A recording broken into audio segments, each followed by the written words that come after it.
Hey guys, M.A.D.D.Y. I don't know, but today we are back with Distractible. And today I think I saw it was like 1 foot in the grave or something like that. I don't know, I just quickly glanced over it. I just finished some statistics and I have an exam next week, so I have to study, which is not very fun. But we're doing something we haven't done in a long time. Instead of me studying for my exam, which I should do, but I'm not gonna, I'm gonna knit. I haven't done this in a long time. So I'm just gonna get right back to the roots of why I did the Distractible Go thing in the first place, because I was bored. I thought my reactions to these podcast episodes were pretty funny, and I wanted to do something while listening to them. And why not make content out of that? Why not? So with that being said, let's dive into this episode of Distractible. Alexa, play Distractible. Getting Distractible from Spotify. Here's the latest episode. One Paw in the Grave. One Paw in the Grave. That was For close. those of you listening, thank you so much for being here. You're handsome and or beautiful. But today's topic of discussion is a little bit heavier than usual. It revolves around the topic or discussion of death and various experiences in life that we can't quite explain but go through anyway. So viewer discretion or listener listening is advised. It's a bit loud outside. Good evening, gentle listener, and welcome to Distractible, a Wood Elf production. This week, the gents dive into the macabre and summon the shadow of Thanatos, the Grim Reaper. Wade hosts and lays down the law. Mark proposes curative powers in mucus. And Bob comes in with a new tale of woe in his fridge update. And the gents discuss heartfelt tales of veterinarian-induced miracles. Yes, it's time for One Paw in the Grave. Now sit back and prepare to be distracted. I'm prepared. Thank you. Howdy, everybody. Welcome to Hello. Distractible. I'm your host, Wade. I'm Wade, joined by my friends Mark and Bob. Howdy, boys. Hello. Howdy. Howdy, partner. Howdy-ho, partner. How do? That's kind of a Mr. Hanky Goes Wild West. Howdy-ho. Howdy-ho, cowboy. I haven't even thought of South Park in ages. Now you have. Is it still going? Yes. I think so. Sometime this year they did like a event that was like the 20th anniversary or something. I didn't watch it. Well, it started in '97, so 25th anniversary, maybe. That would make sense math-wise. Slightly less time than Simpsons. I don't know. I kind of Way like. less time than Samson's. I kind of like fell out of it, and no insult to like South Park. Like it is a very particular type of show. But for some reason, I just like started to feel out of it because it was just like you know when things get too topical. Yeah. I mean, It's like always topical, and I get it. It's like unique that they can do that in a cartoon, but it was also just like, oh man, I don't know. Funny you mentioned that today of all days. Oh, Cartoons? Uh-oh. All right, but welcome back, everybody. Welcome to the show. This is the show where I judge and choose a winner based on points. That person judges the next one. I decide the topic, but before I tell everybody what's going on, I'm going to continue the horrible thing I just did of like laying out some foreboding warning of the topic today. when did you do that before? wow. I do I feel things like my I'm way. This lost is in my myself. episode. Things are I'm weird. sorry. I do it my way. Mm-hmm. How are you guys doing? Tell me small talk words. I thought you were gonna go into the. No, God, no. I'm continuing to build up. I want to build up the tension even further. I didn't even know it the first time you built up. Just wait, it's coming. Wait, everyone's gonna love this. Okay. My Your. fridge. No way. No way. It's happening! Another red story! Yeah, let me get worked up a little bit. My fridge. See, I told you your fridge would have an update. I could not recreate that if I tried. No, guys, after everything I went through, Manny and I went through with all the annoyances and ridiculous bullshit, fridge is garbage. No. So, The fridge you got is garbage. They're not sponsoring us. Yeah, okay. We have an LG brand fridge. Now they never will. Now they never will. And when we got the appliances, because our new house didn't come with a bunch of appliances, we needed like a washer and dryer and some kitchen stuff. Obviously, we were like, well, let's get all one brand. We'll look all match. It'll look great. It does look great. But we have an LG fridge, and apparently, if you own an LG fridge, or specifically the kind I have, where it's like the French doors on top and a bottom or freezer situation, they all do this. Something about the way the fridge defrosts, the liquid that defrosts off of the cooling element of the fridge just like runs down to the bottom of the fridge. There's supposed to be a drain, but apparently the drain can freeze. Even if you set your fridge on the warmest possible setting, because I've done this, the drain can just freeze and then it's not a drain anymore. Then the water that your fridge defrosts and is supposed to be draining away just is water in the bottom of your fridge. And there reaches a point where that'll accumulate, and you may have no idea for a while, but there reaches a point where you open the fridge one day and you open the very bottom drawer and it goes whoosh, and a wave of water washes out the front of the fridge onto your feet, and you're all, what? You have to get towels and clean the bottom of the fridge of like nearly a gallon of water. A like gallon? Water. So it's a bad fridge. Don't say water around Also, Wade. Water is like just above freezing. So imagine you have a fridge full of freezing cold water, and the only solution is to get like buckets and stuff, and then take like towels or sponges and try and soak it up and squeeze it out. It's really fucking annoying. If I could get another fridge and wasn't terrified it would destroy my entire house, I probably would. Let's get a new fridge. Yeah, airdrop it. We are running low on content. I have a catapult fridge delivery business that could really use some customers. Does Amazon Prime have drones yet that can take a fridge? Hey, you need a fridge. Oh god. Anyway, the fridge is ass, and it's incredibly frustrating, and it hurts my fingies, and I hate it. So I'm glad I went through all that to get this new fridge. It was a sign at the beginning. Well, I know a thing or two about water, so virtual pat on the shoulder. I mean, the problem isn't even flooding the house. It's just like, oh, it will. I didn't know I was buying a fridge that had so much maintenance, you know? Does your fridge need to be emptied of water? Once water tastes freedom in your home, it will seek it. No matter what, it will seek more freedom. Yeah, my fridge is fine, but if there was a problem, it's built into the wall, so it's it really is. tough to fix it if there is. And there are problems with it. Yes. Your fridge just stops working. It's like, well, it's just a closet now, I guess. Got more closet space. Yeah, pretty much. I mean, if it did stop working eventually, I would just knock out that whole area and just like make a bigger pantry or something. I don't know. Oh, that'd be sick. I could see that. Because for a fridge that's built into the wall, it sounds really cool. Because, you know, like, oh, it's just like flush to the wall. But the problem is it's not that much bigger than a normal fridge would be. It's actually quite shallow. So it doesn't go in very deep. And it's just like impossible to do anything about it. I don't even know where the plug would be. I wouldn't know anything about maintenance about that thing. So when it breaks, it's either going to take me out with it, or it's going to take out the entire like countryside nearby. Just What? Wait. Markiplier deceased. Cause? Mom's fridge's cousin. What happens when fridges break? I thought they just stopped working.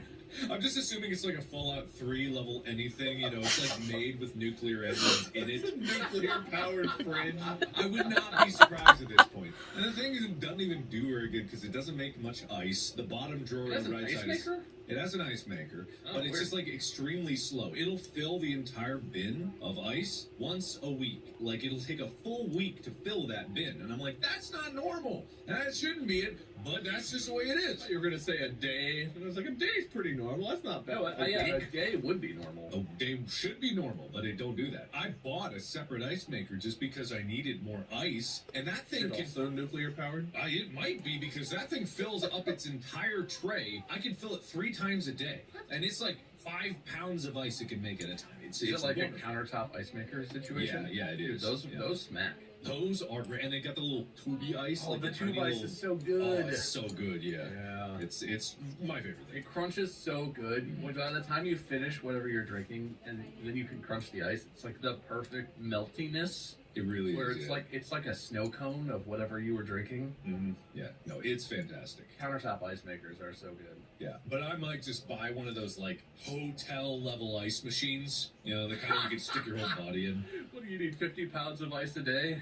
I mean, maybe. You know, honestly, I really like having ice around. You never know when ice is going to be useful. If you need, like, an ice bath, if you ever, like, or if I'm doing a lot of workouts there occasionally where I'm like, I just want to take an ice bath. Well, I don't have enough ice to do it. I'd have to go to the store and get 50 bags of ice just to put in my tub. I just imagine California, like, headline, biggest drought of all time. There's no water anywhere. And they cut to an image of you with just bags of ice, like, standing outside like a bandit, like, I've got water, you want to buy some? Everything I do is a news story to you. I'm like, come on, man. It's an ambush.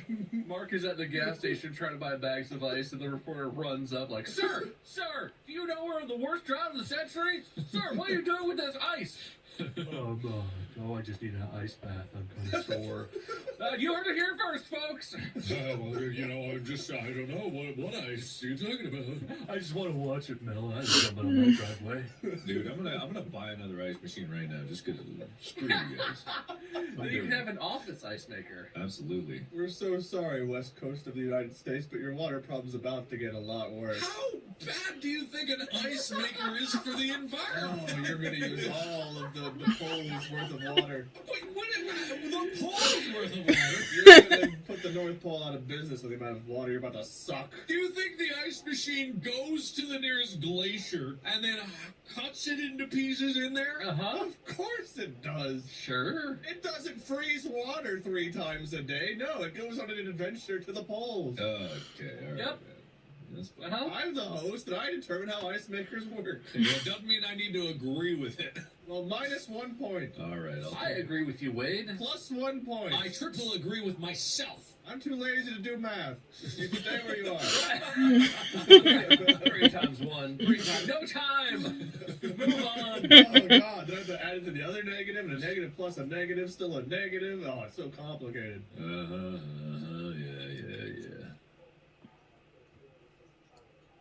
Well, I'm glad that we started off talking about going through another horrible experience. Thank you, Bob. Thank you, Beautiful Bob. Segue You're welcome. into, well, I guess this episode's all about me. Welcome to the me episode, at least for the start, because I have a tale to tell. One that is unrivaled in my lifetime. I have never been through anything like what I went through recently. So buckle in, sit down, and if there's time to talk at the end, maybe I'll let one of you win. Or points will stand as is and Bob wins already. So. All right. A strong starting position. I didn't realize how important this opening was. I might have agreed a little more. You waived your one opportunity at points, you fool. Oh man, all of the points have been given out already. I never knew. I didn't realize. Should have thought it through. No, I refuse. Well, if you all follow me on social media, then you saw some tweets back in the end of October, right before Halloween, of some stuff I went through with our cat Keeters. Well, Molly and I went through. The whole family basically went through. The week of Halloween is a weird week for me. My aunt has a birthday that week. It's the anniversary of my grandma passing away. There's a lot of things that just happen on the week of Halloween always, and I don't know why. But on this particular Halloween week in 2022, our pets had a standard comprehensive yearly exam set up and a dental cleaning. And so Wednesday morning, what was Wednesday's date even, like the 25th? I have to look back.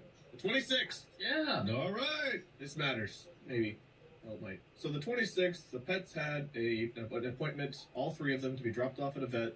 We had to drop them off at 7 a.m. So for me, as a night person, I usually stay up pretty late, sleep until like 11 or 12. Getting up at 6 to drop off our pets kind of sucked, but whatever. They're worth it. We'll do it. Molly nor I could fall asleep that night. We were both very restless. We kept rolling around, couldn't get comfortable. It was just one of those nights where we couldn't sleep. So around like 4:30 or so in the morning, I think we finally passed out for like an hour and a half. Got up at 6, took the dogs out, put our cat in the crate to transport, took him to the vet, dropped him off, went back home and thought, we'll get like 5 or 6 hours of sleep. This will be great. Go back, get the dogs in the afternoon, the cat in the afternoon. Everything will be fine. So fast forward to us getting home from dropping off the pets. We get home around 7:30, 7:45. We lay back down, go to sleep, thinking we're going to wake up, I don't know, noon, 1, depending on when our bodies let us after not sleeping all night. But instead, my phone starts ringing right at 10 a.m. And I answer. It's like, oh, okay, it's the vet. So they must need us to authorize something. They found that, I don't know, something needs to be done. Whatever, we'll authorize it. I answer the phone. Is this so-and-so? Yes. We're calling as there's something going on. We need you to get here urgently regarding Shadow. Shadow's our cat's actual name, like his legal name is Shadow. Everyone calls him Keeters. His legal name's Shadow. So, we need to get you here urgently for Shadow. Okay, I guess I'll be right in. Hang up the phone. Molly, something's wrong with Shadow. They want us to come in. Hopefully it's not as bad as it sounds. I go to start getting dressed, get another call. The vet again. She says, I need to emphasize urgently. Please get here as fast as you can. So now panic's setting in because it's like, well, that sounds very bad. That sounds like we need to get there for our goodbye. Hopefully he can cling on, kind of hurry and get here. What the hell happened? So instead of getting dressed, I grab my phone, grab my wallet, I'm wearing my pajamas, fly to the door, Molly flies to the door, put on our whatever shoes, we just go. And as we're driving, it's like a 20-minute drive. We're both kind of like panicking, trying to keep each other somewhat calm. I'm driving on virtually no sleep with adrenaline and panic setting in. We get to the vet, and immediately they rush us back to the back room, which we've never been to before. And they've got, like 4 technicians and the doctor all around our cat on the table. One of them is monitoring all of his vitals. One of them is pumping oxygen with one of those, like, handheld, like, squeeze pumps. Keeping oxygen in his lungs. He has, like, a tube down his throat. Everything is beeping and flashing red, which seems pretty bad. They all kind of look at us. Some of them are sniffling, which also not a good sign. Never a good sign. The vet who maintains, decorum, whatever, just comes up and she explains, we put him under anesthesia to do the dental cleaning, yada, yada, yada. He's not waking up. We've already spent 30 minutes giving him emergency drugs, trying to bring him back out of the anesthesia. It's not working. I'm not sure there's anything else we can do.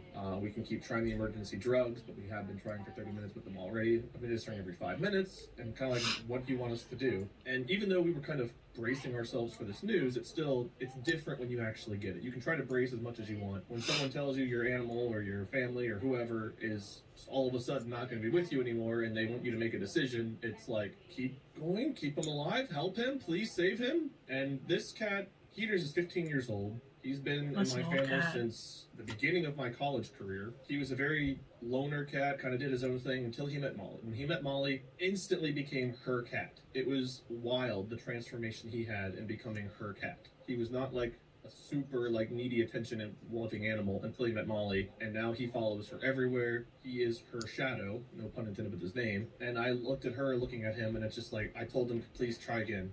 I was not going to have to make her make the decision, but I also couldn't say, take her cat away from her. Take our cat away from us. It's our cat, but it's her cat. So they try 2 more times and nothing. And Molly looks at me and we kind of make eye contact, and I think we both understand, well, this isn't getting anywhere. What's the point of making them use more of this drug if it's not doing anything? So we nod at the vet. She understands. She removes all the apparatus, the breathing tube, everything else, wraps Keeters in a towel or blanket of some kind, and hands him to us. And we're still holding it together. I think we're both in shock. And she says, well, his heart's still beating. She has a stethoscope. She's listening. He's still breathing. Heart's still beating. The effect of the emergency drug, that can just be all drug related. It doesn't necessarily mean that he's still himself fighting to stay alive. It's probably the drugs. That could last anywhere from, a few minutes to an hour. We do have humane ways of ending, that process, basically euthanizing him at that point. If you guys want to go that route, I will give you time to think and to spend time with him. They took us to a private exam room where we sat down in the dark, just holding our cat in our arms, wrapped in a blanket, who went in for a dental cleaning, and now all of a sudden we're waiting for him to pass away on his own terms in our arms. It got very emotional. The doctor came in about every 10 minutes or so with the stethoscope just to check his breathing, his heart, all that kind of thing.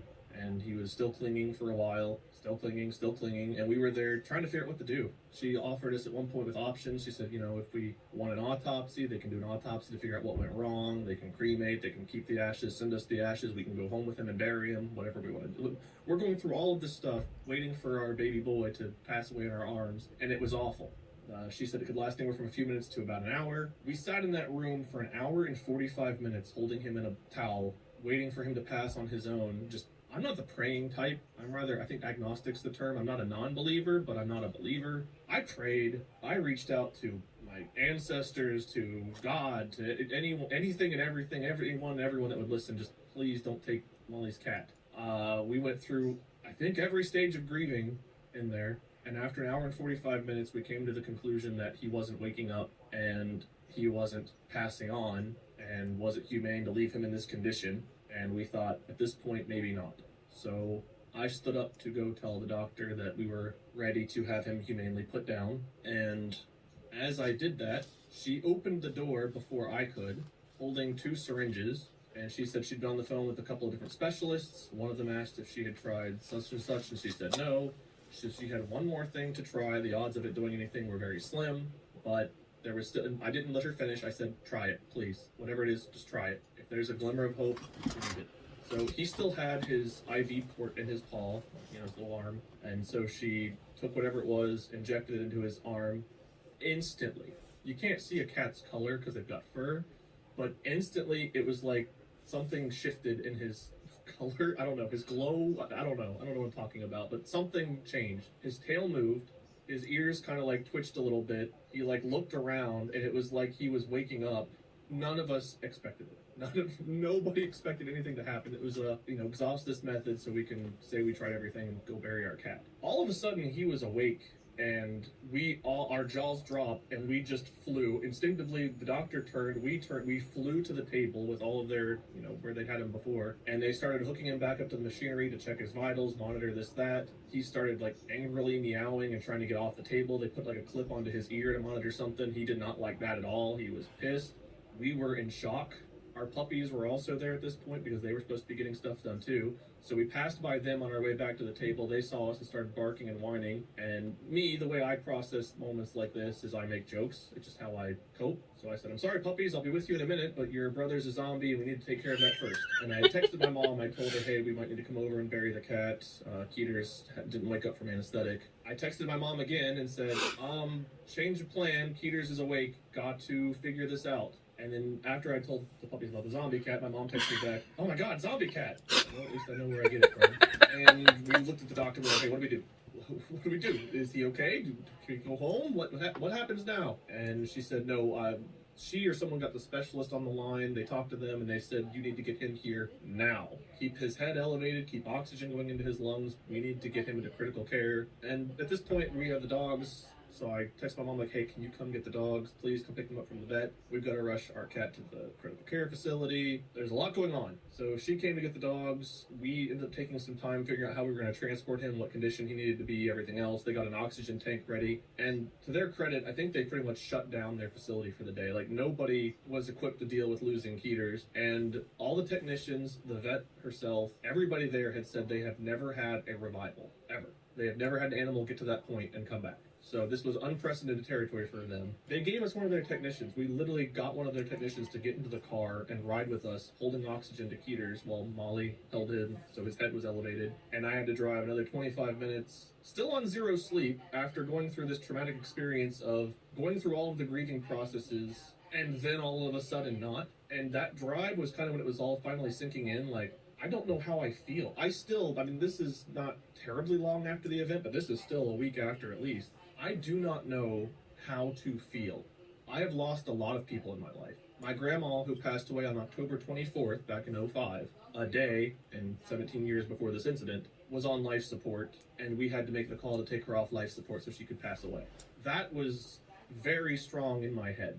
The day before we took Keeters in, I stopped by the cemetery for the first time, and I don't know how long by myself. I have not been to the cemetery by myself to talk to my grandma, my grandpa, my dad, now my uncle, in forever. And I went, talked to them the day before this happened. This was all fresh in my memory. Day of, now it's Keeters is on life support, has to be taken off. He's going to pass, just like with my grandma, only he woke up, and your mind, your body, I don't know, it's just not made to comprehend that switch in emotion. Adrenaline kicked in, and I went from mourning to action mode. We have to do this, we have to do this, we have to get him, we have to. But as that adrenaline wore off, like, I was left so confused. It's like, was it divine intervention? Was it a miracle? Was it a bunch of coincidences that happened in this week? You start to question everything. When you lose someone, you question anyway, but whenever you get them brought back, and he never fully died, I gotta say, he never fully died. His heart and his breathing still continued, even though it was very, very faint, and we all thought he was moments away from passing. He never actually did. But we were there. We were expecting any moment now his last breath will be taken, and we're going to go bury our cat next to Bella, who was my dog growing up, his childhood friend when he was a little kitten. We were there, and then he was back. We're driving to this critical care facility. We get there. They take him back. We sit down for an hour and a half. The vet brings us into a room, explains what's going on. He's lasted this long. That's a good sign. Odds are he probably will survive. However, going through what he went through with all of that liquid from the anesthetic, in his brain, the lack of oxygen possibly, if his head wasn't up the whole time, all these things that could have happened. It may be like he had a stroke, he may never walk properly, he may need assisted eating, he may be fine within a week or two, he may never get his sight back, he might, every patient is different, but with him and how long he was out, we need to have some expectations as to what his survival will mean. And at that point we didn't care, we were just happy he was alive and he sounded like he was going to survive, whatever that entailed, so be it. They let us go back and see him. They had him in like this big row of, they're cages, but it's all like sealed, so that way they can pump oxygen into these. And they have him like on a heated bed with oxygen pumping in. They wrapped like a harness around him with all this monitoring equipment. His temperature was really low. I forget what it was at. It was like 91. His heart rate was between 130 and like 140 something. They wanted it closer to 160 or above. So all of his numbers were very low. They thought he would probably pull through, but the next 24, 48 hours were going to be critical. And if we got a call before like 10 o'clock the next morning, it was probably going to be bad news, which is not really what you want to hear when you're going to go home and try to rest, because every time my phone buzzed or I thought it buzzed, I was trying to prepare myself for the he didn't pull through call. It was miserable. That whole day was miserable. That night was miserable. And then finally at noon the next day, 12:30-ish, I get a call. I see that it's the critical care facility, and I'm thinking, okay, this is around the time they said they would call. It could still be bad news. Brace yourself. Either way, I answer, and I don't know what it is. Sometimes doctors just have this like monotone disposition that doesn't give away any of their emotion whatsoever. So she started talking like, "Hi, am I speaking to so and so, the owner of Shadow? You blah blah blah." Like, yes.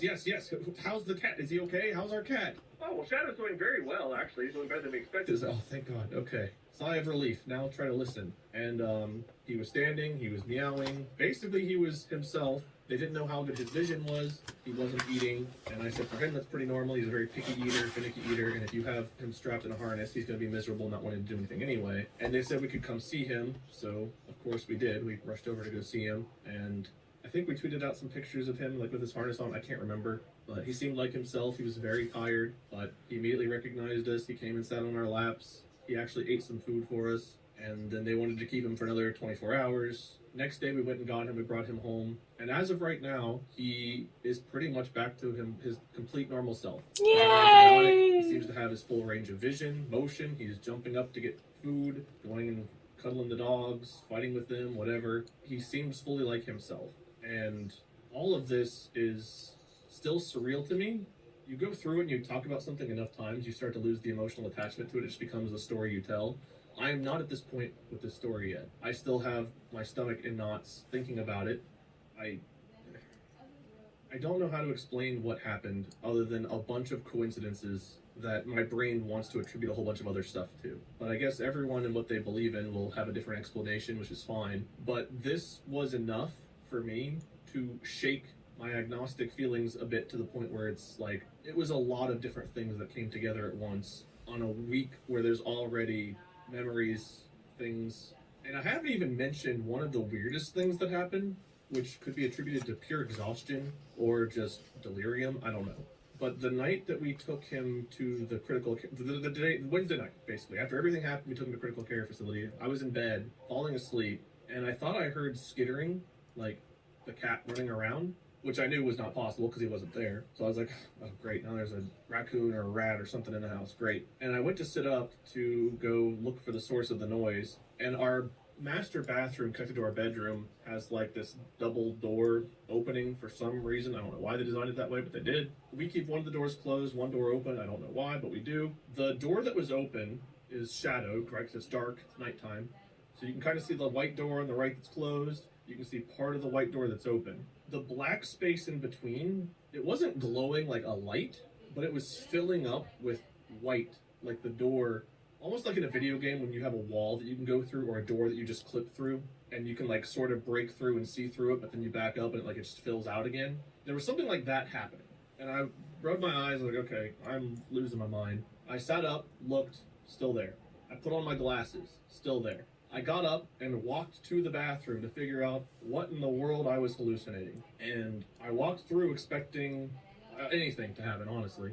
And then nothing did. And I just walked through the door. It was the bathroom. Went back, laid down. But the pulsating, whatever the fuck I was seeing, was not there anymore once I laid back down.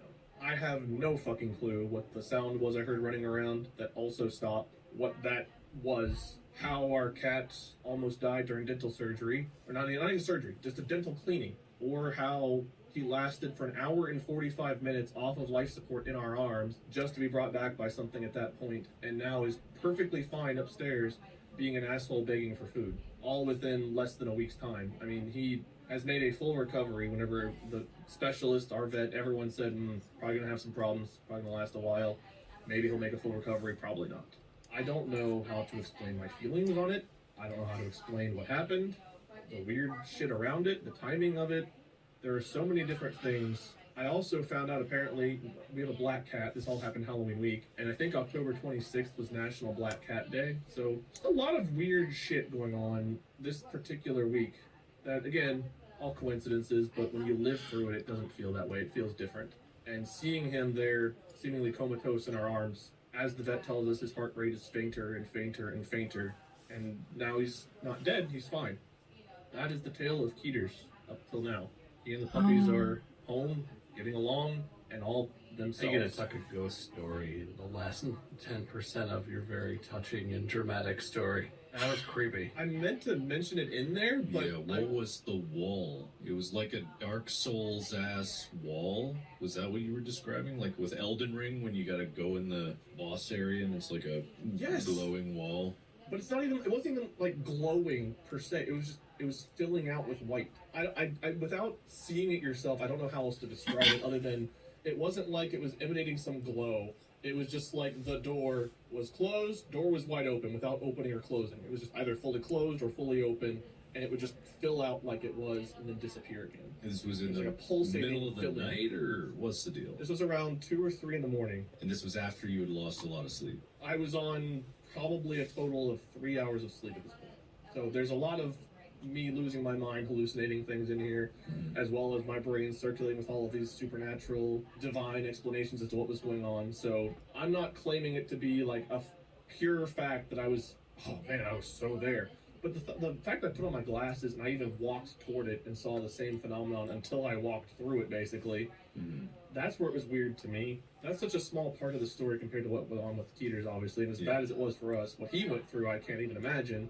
We were mourning him, crying, thanking him for being a part of our family. I mean, if he could understand anything we were saying, he was probably like, I'm fucking fine, just wake my ass up. Yeah, he was sleeping. He was just taking a snooze. And we're here like snotting on him, drooling on him, crying on him, like, we were bawling. I mean, it was hard. Maybe it was the snot.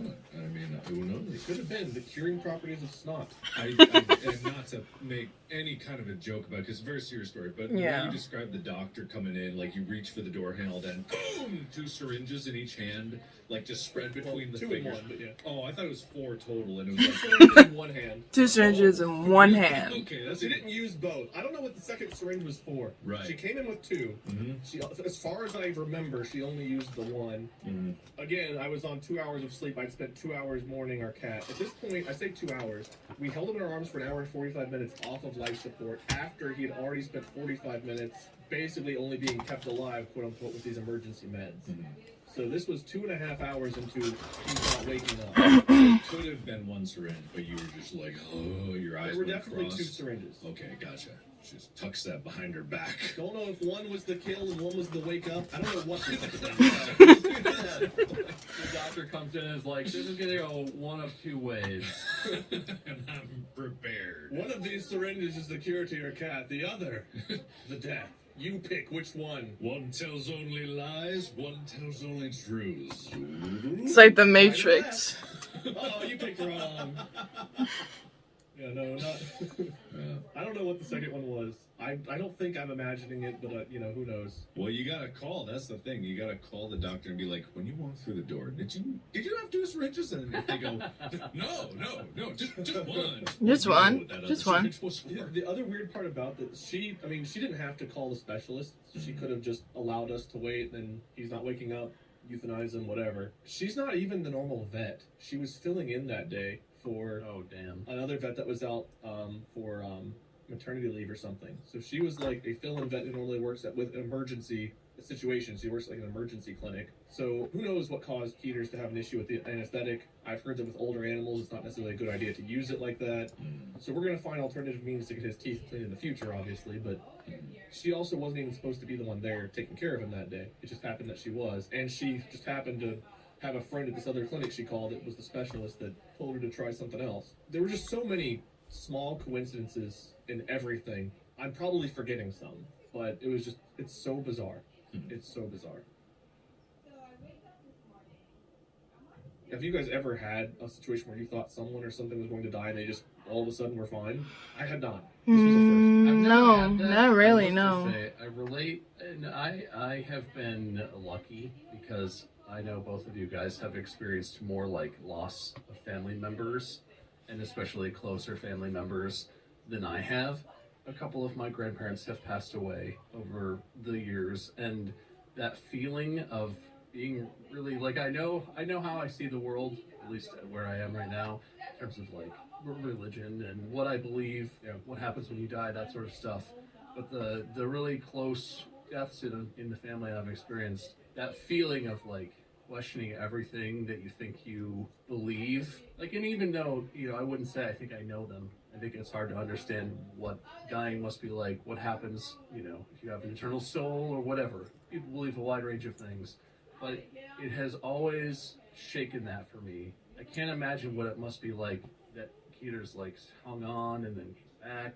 I definitely never had that happen. That's pretty insane.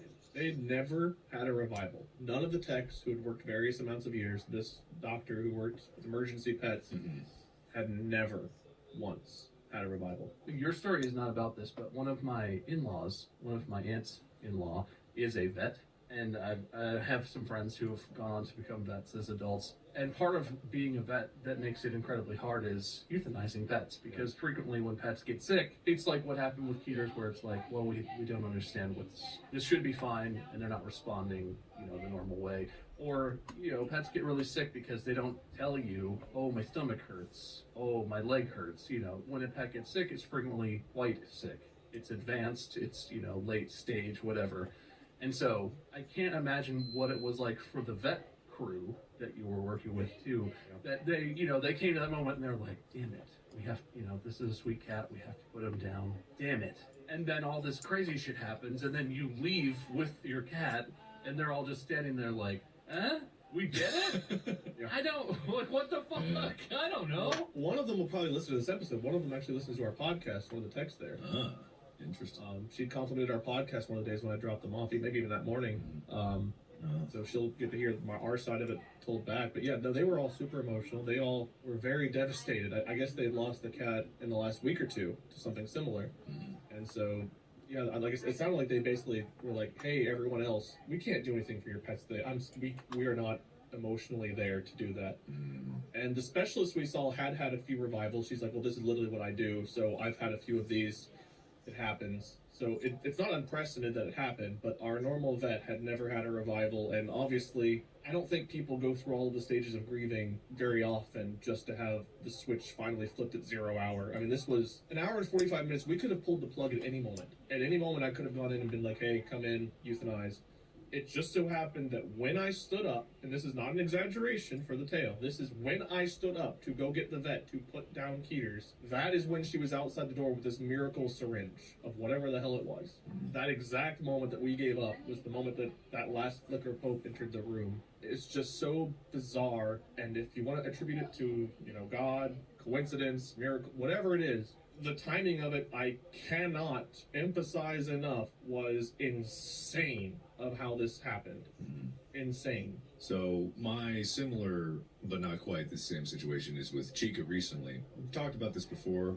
I'm not sure on the podcast, but I talked about it where she had heat stroke recently while we were in Korea. So it was a very stressful time because we didn't know, and calling the doctors, you never know. And it's just like, you suddenly get this news like, oh shit, your dog had heat stroke. What does that mean? Temperature 109. I'm like, wow. And it's like, we don't really know. It came in like this. How long? And then talking with the dog sitter, and all of it was just like a confusing amalgamation of information. And then when we started flying in They said she was stable-ish, temperature still high, but she was at least awake in some capacity.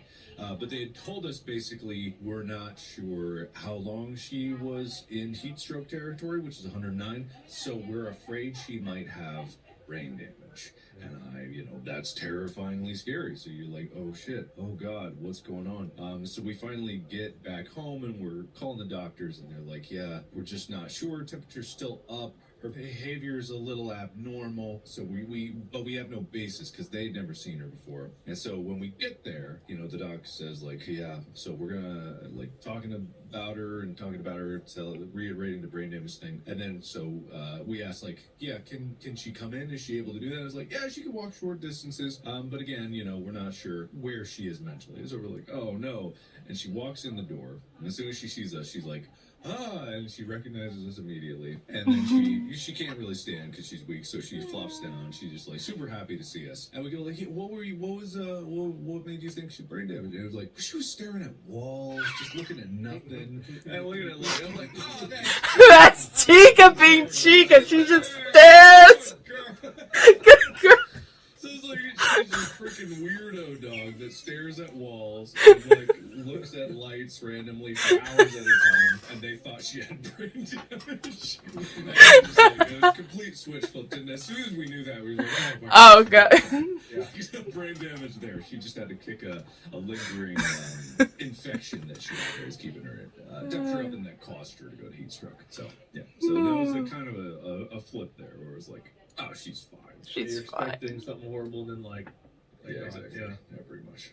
I also, part of the story that stood out to me, I feel like this is not a human doctor thing as much, but I've definitely had it. I don't know if vets don't get training in this, or if it's just less of a consideration. Lexi has to get her teeth cleaned in that same way, where we drop her off and she's anesthetized because she has terrible teeth problems because she's got a little chihuahua mouth. Yeah. And every time we drop her off, I drop her off early in the morning, and then I expect a call sometime around lunch or whatever to say like, yeah, she's woken up.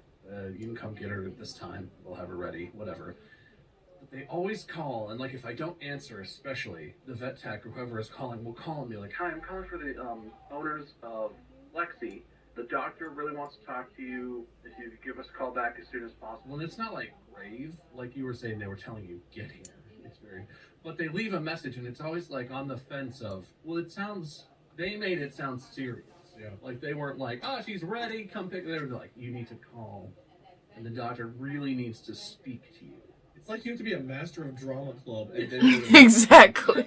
But then every time, speak to you immediately about Lexi. Please call us back. The doctor wants to speak to you himself. Luckily for us, every time I call, and the doctor's like, she's great. I just need to talk to you because we extracted one tooth that was very infected or whatever, and otherwise it's like, what is? It's the scariest thing that you can do if our pet is fine, and I'm just expecting you to call and either tell us she's perfectly fine or she's not. Just imply that in the message or something. Have a cheerful lilt in your voice when you leave the message saying that the doctor really needs to speak to you. It's good news. Yeah, something. Because I've had that fear for sure, where it was oh, it's 2 or 3 in the afternoon. They haven't called yet. I wonder if something went wrong. And then you get that message. It's the doctor needs to speak with you. Why? I mean, we've just been lucky because Lexi is getting older. The anesthesia, I think, is harder and harder on you. Puppies and cats. We should have her on the podcast, talk about getting older. Yeah, Definitely. What's your dog's name? Lexi? Oh. I see. Yeah, I know. Well, we did see Alexi earlier today. She might still be here. Let me check. How soon can you come in? So I guess, in summary, dear doctors and especially vets, sound happier. Well, if it's not happy, then don't sound happy. But if it's fine, come on. I guess their idea is to remain neutral, because sometimes they probably do have bad news. They don't want to always sound great when it is. Or they're human and they just came away from another pet that didn't make it, and then they're like, you're pissed. No excuses. Keep at least one technician out of the euthanasias for a day. So you have someone who can make phone calls that don't scare the shit out of every other pet owner. Turn off the euthanasia 3000 for a second and make a phone call.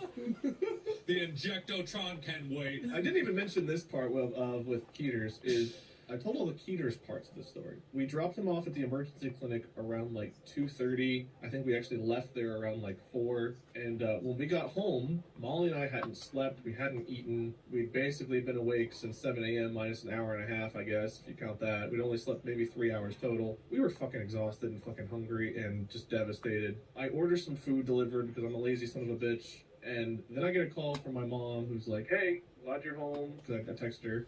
We can bring the dogs over, so we'll be there in a little bit. I was like, great, sounds good, thank you. Ring, ring. Okay, it's my mom again. Yeah, what's up? So, Ginger, Yes? her face, it's swelling, like, a lot. Take her to the vet. I will call. Hang up. Call vet. Apparently, Ginger, something happened. Her face, it's swelling a lot. According to my mom, they're going to bring her right in. Is that okay? Yes, well, that's fine. We'll get some Benadryl, yada yada. Great, thanks. Call my mom. Get her there, please. It's like, bee, wasp, is she dying so Keeters can live? Was it a trade of souls? What the fuck's happening? Please.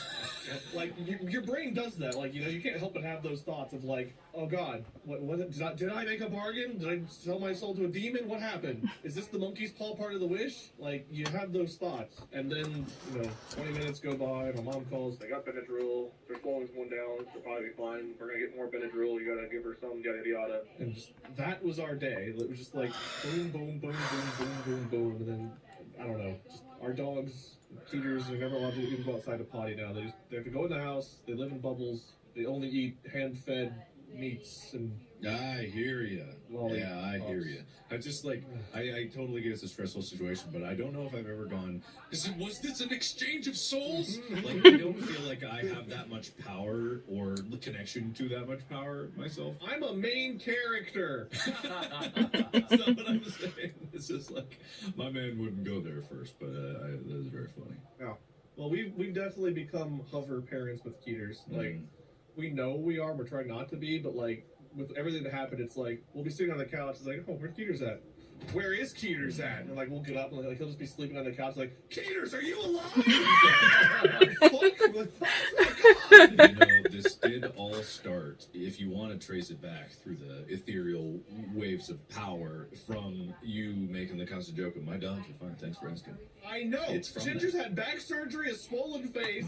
Keeters died and came back from the dead. All because these fuckers that listen to our podcast keep asking, how are my dogs? Well, it's not them. It traces back one more step. It's you. They wouldn't have listened to me if they weren't there already. It's their fault for making me me. You're the main character. I'm the main character, viewers. Look what you've done. Viewers? Listen, whatever you want. Like, subscribe, or ring that podcast bell. I don't know what this topic is today. I needed to get that story out there. And whatever you all have to talk about, you know what? The floor is yours. Earn points. I don't think there's time on the floor. Only this time. Before we started this recording, you were like, well, I want to talk about what happened to Keeters, which I sort of knew the gist of. And so I figured it would be like Pets Part 2 or like, dramatic pet stories. I have pulled up in front of me to talk about the plots, like the Cliff's Notes plots of the movies Homeward Bound, The Incredible Journey, Balto, and Shiloh, the children's book. Oh, I love Balto. And I was going to tell comedic versions of those as things that happened in my life, but that seems incredibly inappropriate now. Yeah. Yeah, I had things like that were, I had close calls, but everything's okay, and I was gonna read stuff like that. So, yeah, I mean, those seem really lighthearted and inappropriate against the backdrop. Also, you said the story wouldn't be long enough for a whole episode, and that's definitely not true. I didn't That- expect it to be. It's But long. we had some banter. You guys talked about your pets and stuff in the middle. It wasn't just the tail. Yeah, but that's a long story. That's a like long whole story. day of constant, No. agony of what the hell is happening. Yeah? Yeah, what the hell, man? God, geez. Yeah, What are you, Wade. some kind of main character over here? Yeah, I'm so sorry, guys. I didn't mean to put you through this. I will say a certain segment of that was kind of like, I feel like a nightmare that a lot of people have, and that I definitely have, where he was taken off of the, like, operating table or whatever you call it. And put in you guys the- were just holding him and sort of, like, saying goodbye. Yeah. My grandmother that passed away had Alzheimer's, and so it was not a surprise that her health declined. She lived to a very old age and did really well considering that she had Alzheimer's. But even fully having time to prepare for, like, you know, where she was, how her health was. There was a length of time, I think, where she was on life support. And I was not living in Ohio at this point. So I was, like, hearing this over the phone where, you know, my parents, I think, or her family, maybe her kids, were in that moment of, like, okay, well, they told us she's probably not coming back. I'm sure that they did, like, brain tests or something. But that moment of, like, do we pull the plug? You know, do we make this decision? How do you make that? And you literally had just made the decision in your own head. And the miracle that realistically doesn't happen, especially with humans where you know more if they have brain activity or whatever. But that never happens. The miracle of, like, if you had decided 40 minutes earlier, the doctor may never have magically arrived with the syringe full of juice that fixed the, you know, that's like an absolute nightmare of, even if you know it's a loved one, it's a family member, whatever, you know that they have some disease, that they are critically injured, you know that, but you're like, what if I make the decision and the doctor comes in and that could save them? I get why it feels surreal, because it's very unrealistic. That's not what happens. That's the miracle that doesn't happen in a lot of real situations. Well, one of the reasons we clung on, they didn't have an EKG, so they couldn't monitor brain activity on Keeters. So this was all just based on heart rate, breathing, trying to look and see if he had any kind of visual response. There was a lot of guesswork around, like, he's probably not coming back, because they could not monitor his brain activity. Right. I don't know what they would have found if they could have, but that's what made us cling on so long, was like, well, they said he'd pass in like an hour. We're going on almost 2, he's still here. Does that mean something? And then, like, you know, then it's like, no, it probably doesn't. He's still not waking up. And, like, you go through these ups and downs, and then we reached the lowest of lows just to have him bounce back, which... It's very unbelievable. Like, Yeah, if it was written in a movie, people would be like, yeah, the doctor walks in with the magic syringe that, it's better. Right at the last moment. Yeah. Right, okay. I would not believe me if I were anyone else listening to me tell this story. That's how much bullshit that actually happened that happened. All right, you heard it here first, everybody. Don't believe him. I wouldn't. He said that. Don't believe him. I mean, if I was believe a you. person, I'd be like, show him on camera. Where is he? How did this happen? Does Chica have legs? Yeah, that look at cheek. What people believe out there is just like, where's your legs? And like, Where's the legs? You're fine. And everyone's like, where are your legs? Like, what people will believe and won't believe, like what they latch onto is just like drastically different. Yeah, I would not have believed this story. No. I would have been skeptical of, like, okay, well, they're embellishing slightly. I didn't need to embellish. If it was a news article, no one would believe it. I'm an embellisher, and there is zero part of this story I needed to embellish, because it was just that unbelievable every step of the way. And again, he wasn't in there for some emergency thing. He was in there for a yearly dental cleaning and just comprehensive exam and blood work to make sure he was fine. He had no symptoms of anything before going in. He does have a couple teeth that need to be pulled, but I am terrified to deal with that, so... Did they, like, send you an after-visit summary that's like, we'd love to get your review of our service, and it just says on the bottom, like, I don't know if he's fine. Couldn't conclude anything. That was very confusing. I got an email today, and the headline is, Wade, thank you for trusting us, and I can't see the rest of it. Oh, God. Thanks, automated survey system. What an appropriate thing. I'm glad I didn't get that the day of, because I would have been a lot more callous. Thanks for trusting us with your cat. How was our service today? It's like, he's in a fucking ICU from a dental cleaning. How are you? Would you recommend our services to your friends and family? 0 to 10. I feel like if there was any failure, it was on the overall company itself and not on the individuals there. I don't know what happened, but everyone that was there was so caring, so attentive, and they did everything they could, including letting us kidnap one of their technicians for a 25-minute drive to go to an emergency care facility. So if I have any complaint with what happened, it would be with just what they were told to do in the given situation and not on them as individuals. I don't know if there was anyone to blame. I don't really blame anybody. I'm just thankful that they kept trying, they kept calling, they kept caring. They ultimately brought our cat back from a point where no other animal had been brought back from at their facility before. It does sound like they were really sweet, which you don't become a vet to get rich or something. Like, that's not... They clearly love animals, but...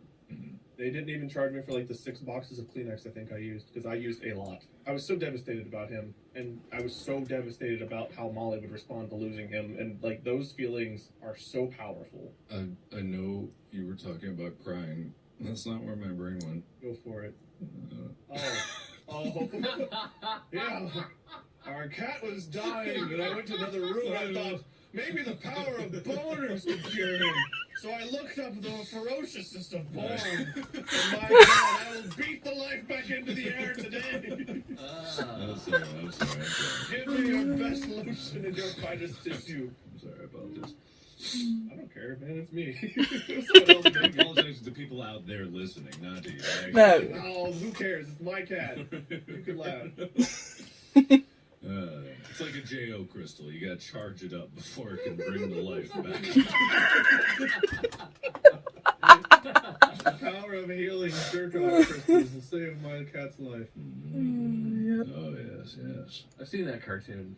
Good. Which cartoon? What are we talking about? You guys, need a tissue? I got my own.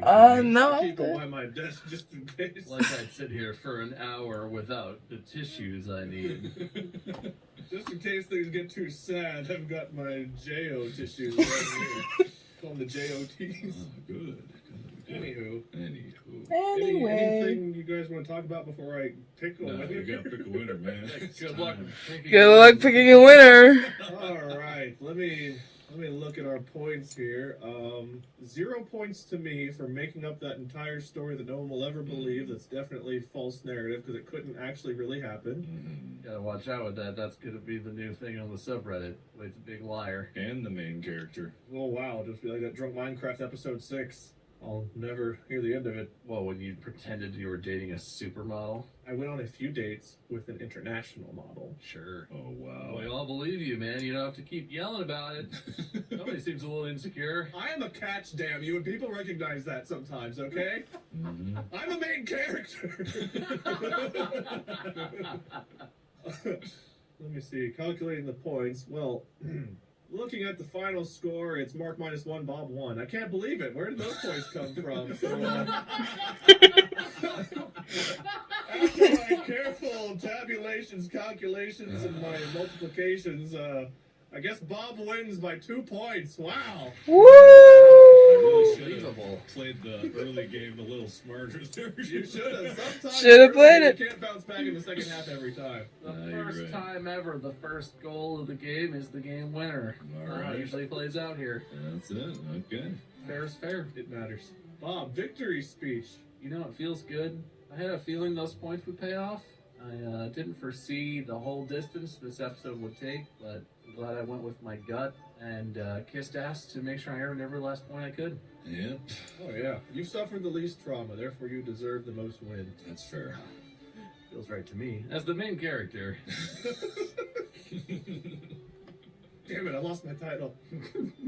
I guess you're the main character for the next episode. Mark, you lost horribly and pathetically. Anything to say about that? I regret nothing. I stand by whatever the hell I believed in that caused me to be so obstinate. Whatever that was. Yeah, I can't remember either. I just kissed Wade's ass. It's supposed to be like a -4, but I didn't want to do the math. You're lucky it's as close as it was.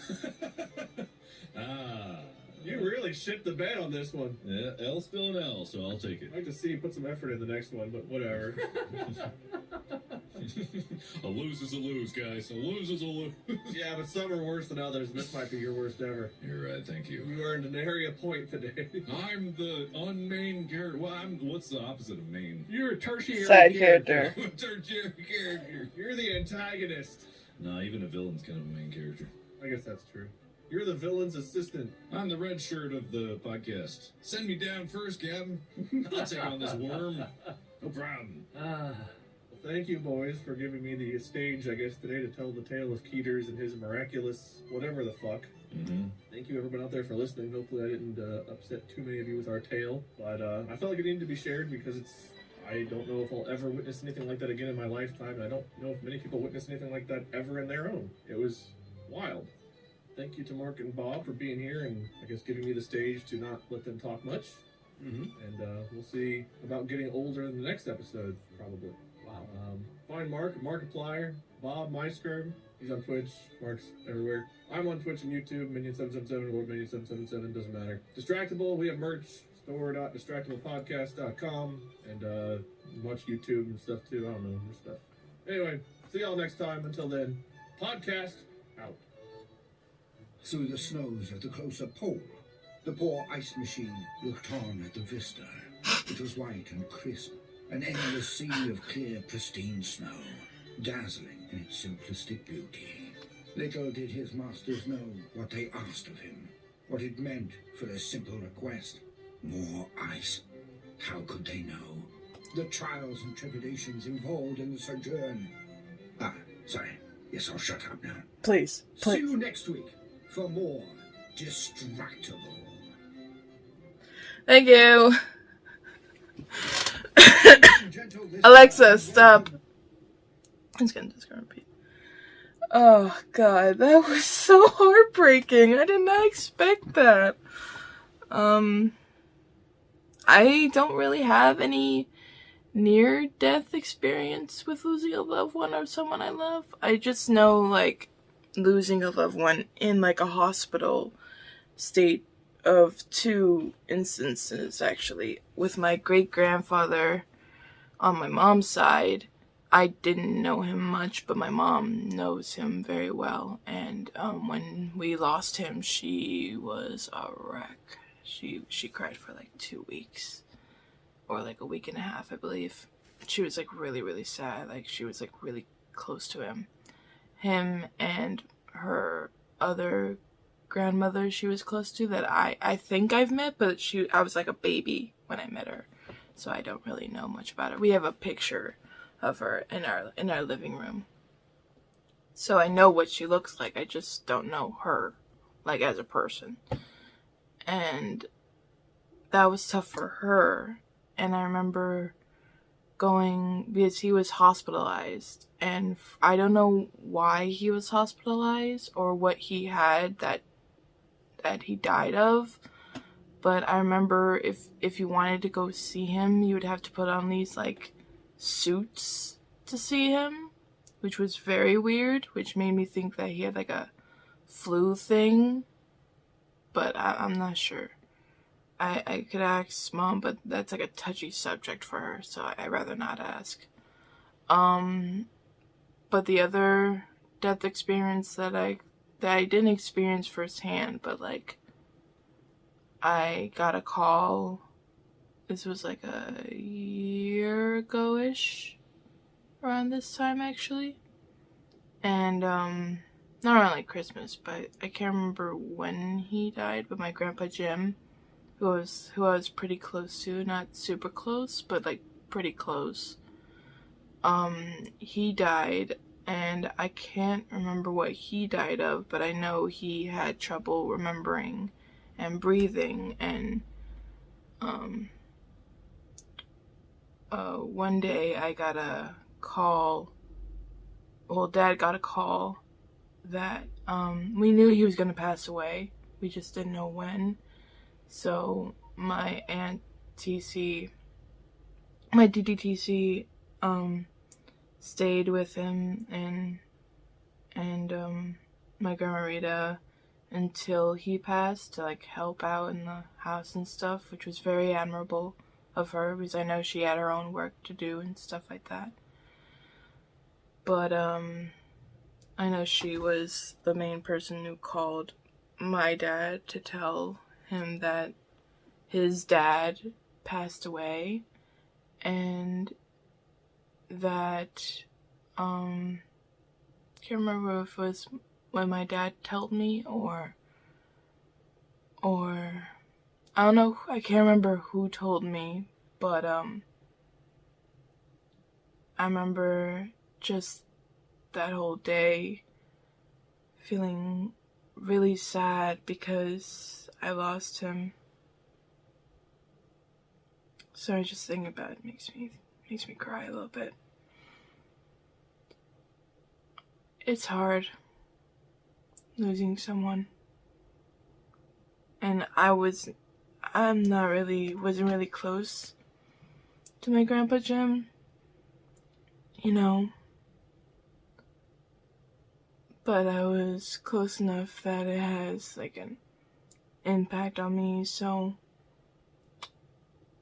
and so happenedly that my other grandpa, my papa, who lives in New York, he called me, and I had to tell him that my other grandfather died. So that was tough. I cried in the middle of that call. And just actually a couple weeks before Halloween, speaking of, thank you, Wade, my papa, who lives in New York, he has heart problems. And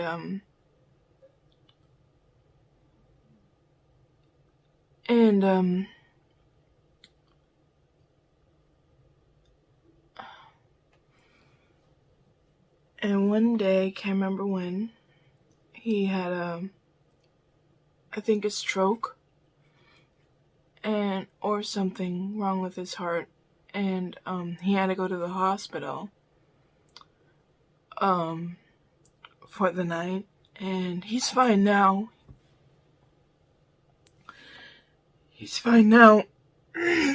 But the fact that my grandma, my pumpkin, called my mom to tell her that he's in the hospital and his heart's not doing so good, but she'll keep him updated. It was the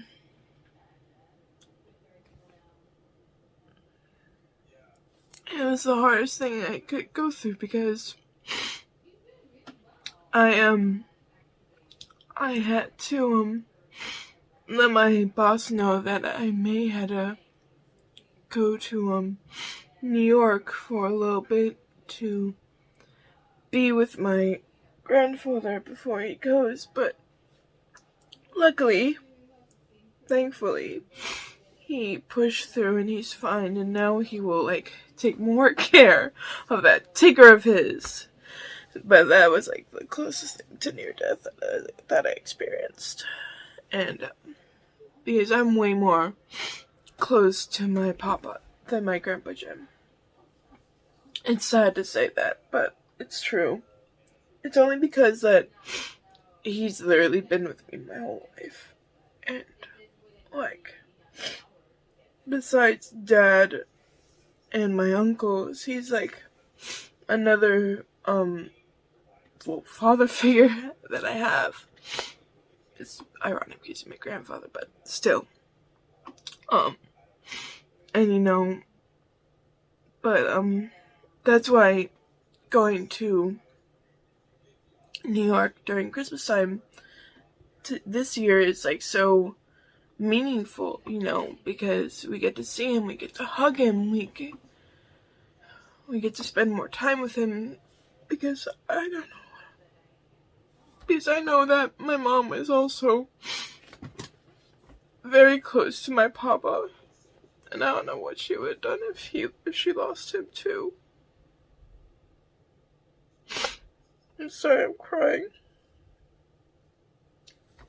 But it's hard thinking about all this, that it could happen and it will happen at some point. If I learn anything from Unis Honest, is that time is always ticking and we always have to prepare for the absolute worst, but still the hurt that it will come, and we have to savor every moment we have with the people that we love. So, if your grandparents are still here, count your blessings, hug them, hold them tight, because you don't know when they're gonna go, and maybe the last thing you said to them wasn't very nice, and you gotta apologize for it or rectify it. Even if you are not on good speaking terms, it doesn't matter. You're gonna kick yourself in the butt for not talking to them if they pass, and if you don't care, you don't care, but you're gonna care a little bit. Just a little bit. But yeah. Oh, this was a dark episode.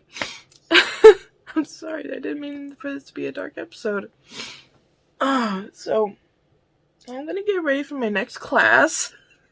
I'm gonna get ready for that, but I'm sorry this had to be all grisly, but I did make some progress on my knitting thing here. I did a couple rows, which I'm pretty proud of myself, you know.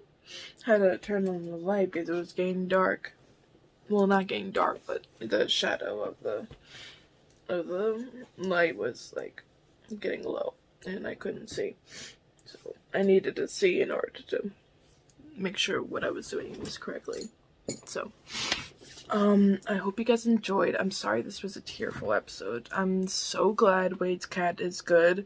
I'm so glad that Chica's good and her legs are fine.